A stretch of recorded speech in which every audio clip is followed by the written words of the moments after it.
All right, so for our next project, we're going to be working on an Impressionism piece, and we're going to start a little bit with a history behind the movement, and then we're going to work on the technique. I'm going to show you the technique and how it's done for the first 5 minutes, 10 minutes of next class, and then you can get started on your actual project. I just want you to listen to this mini lecture about the movement, and then we can get started on this tomorrow. So for a little bit of the history behind Impressionism, this movement started during the mid to late 19th century. What I mean by that is that it started around the 1860s, kind of, sort of. What you need to know is that art before then was judged very critically by the Academy. And what I mean by the Academy is the Academy of Fine Arts in Paris. If you wanted to be a famous artist, if you wanted to be a respected artist, you had to exhibit and you had to be accepted by this academy, and you had to paint by academic standards.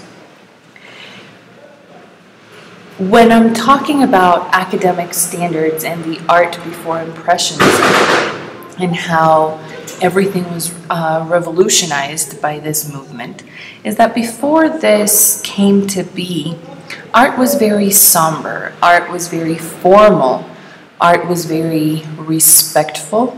It was for rich people, for the aristocrats. It was not for the people. It was not for the regular people. It was not for the poor people. It was only for the rich, by the rich, with rich subjects, with rich subject matter.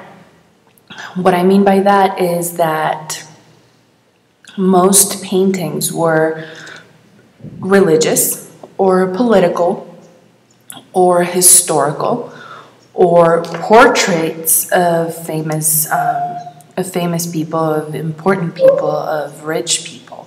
It was never for the common people. So in 1863, Edouard Manet, like you can see here, Edouard Manet submitted this painting to the Salon. The Salon was where the Academy painters exhibited their work. And this painting was rejected by the Salon. He really didn't understand why. He was using the colors that he was supposed to use. He was using the technique that he was supposed to use, but it still got rejected. It's not because of the nude body that you see in the image. It's because of the nude body in a contemporary setting with two clothed men.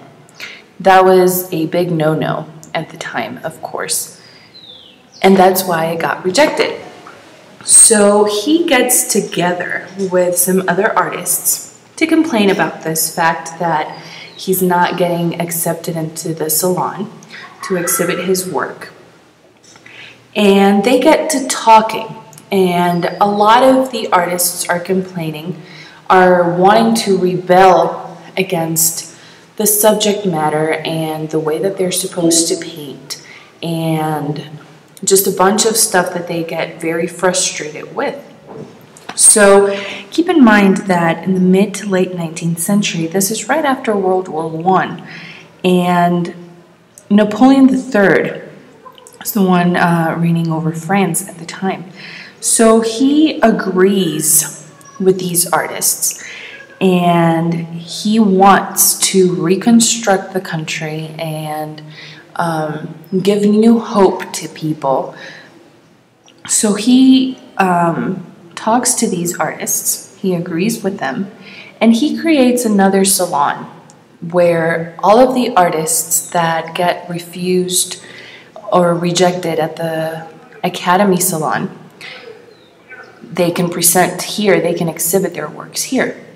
This salon is called Le Salon des Refusés, or the Salon of the Refused, and it's for the general public to judge.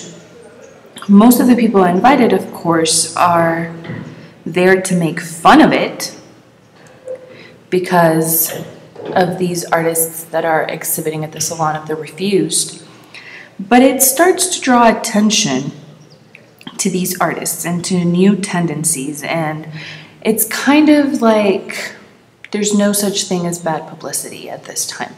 So it starts as a salon where everybody goes to make fun of the artists because they're refused, but it starts gaining more fame and more curiosity, and more people and more people and more people start to go to see these artists, to see these rebels, and to comment on these new art tendencies.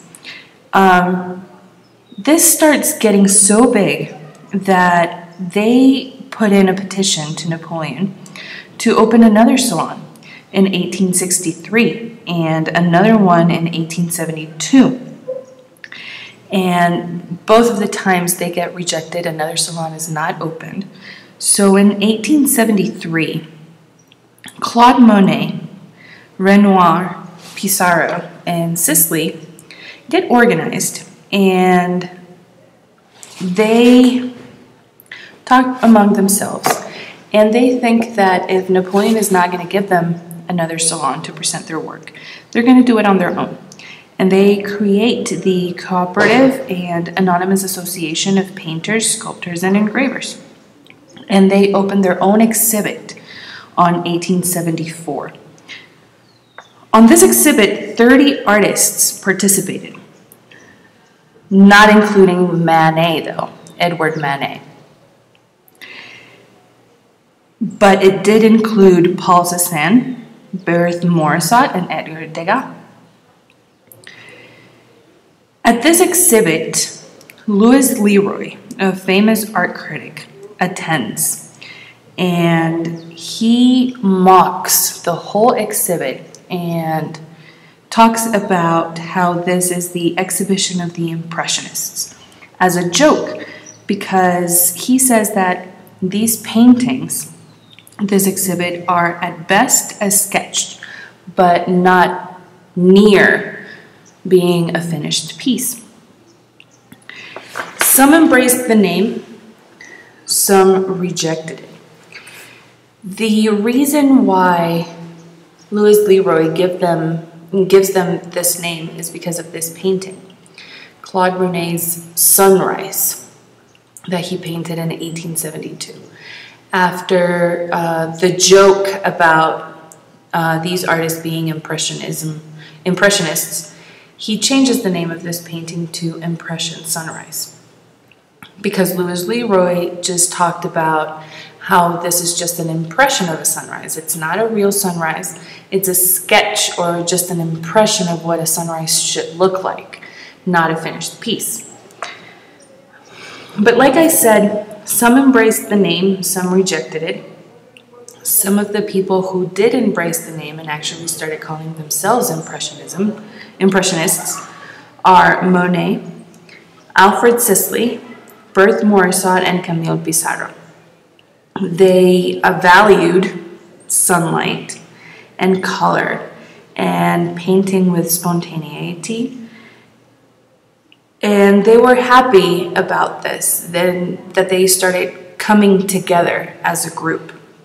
Some of the artists that rejected the name were Edgar Degas, because he always just valued the primacy of drawing over color.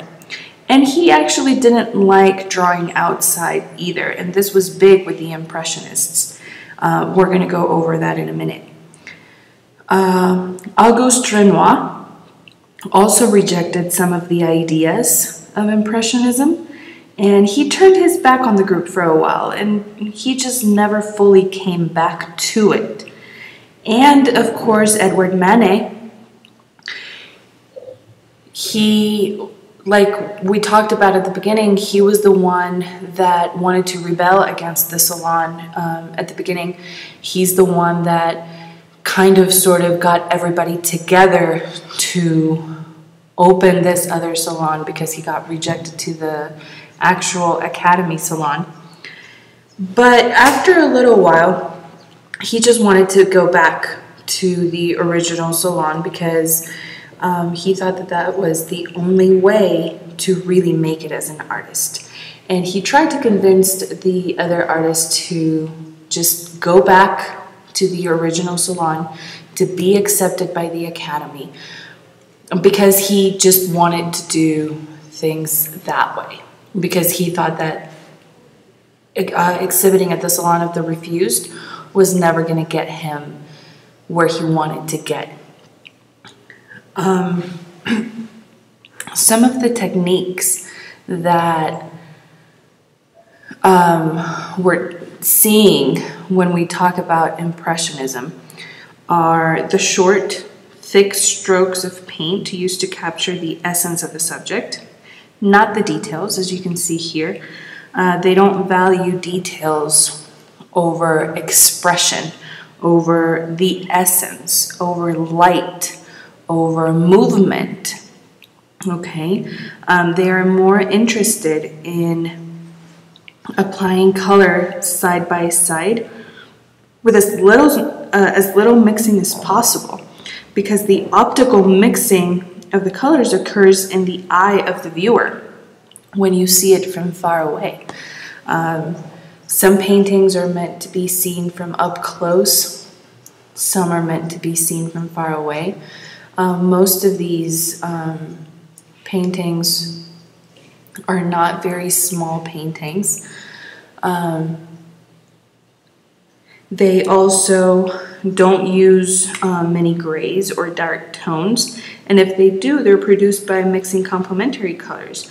Usually black is completely avoided in these pieces.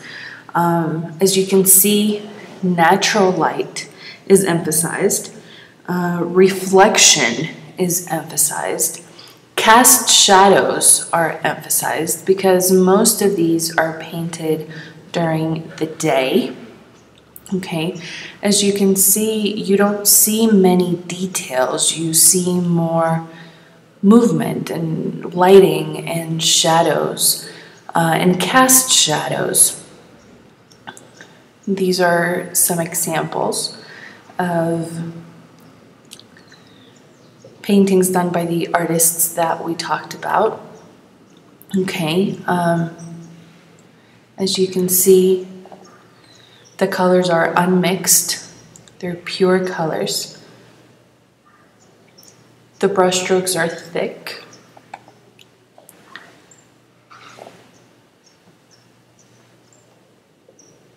They emphasize on light, cast shadows and reflections. Okay, not a lot of black is used.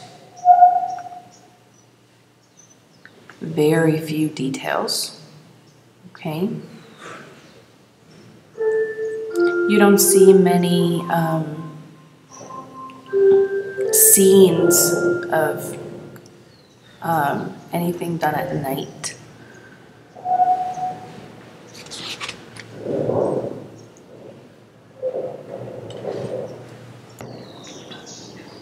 So with these examples in mind, what we're going to do is create our own Impressionism painting. Okay, the subject matter is going to be free.